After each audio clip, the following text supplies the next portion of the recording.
చూస్తున్నది ఇది ఎండుమిరపకాయలు. ఈ ఎండుమిరపకాయలు అనేది గత 25 ఏళ్ల కిందనే చూసినాము. మళ్ళీ ఇప్పుడే చూస్తున్నాము. ఎందుకంటే సంగారెడ్డి జిల్లా పొట్టిపల్లి విలేజ్లో మిరపకాయలు పండించుట్ల ఫేమస్ ఉంటుండే, చాలా ఫేమస్.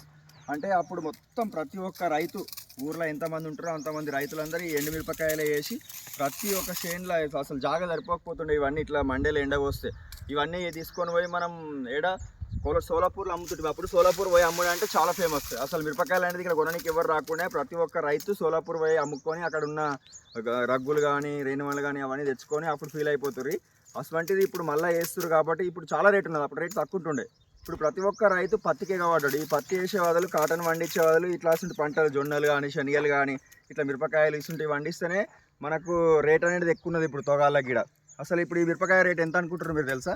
25,000 క్వింటల్, పత్తి 7,000 క్వింటల్. ఆ పత్తి పండించే వాళ్ళకి ఇటువంటి మిరపకాయలు ఇటువంటి మంచి పంటలు పండిస్తే మనకు రైతులకు మేలు జరుగుతుంది. ప్రతి ఒక్కరికి కూడా తినడానికి అనేది మనం ఒకరికొకరు తీసుకొని ప్రతి ఒక్కరి దగ్గరికి వెళ్ళి షేర్ చేసుకోవచ్చు.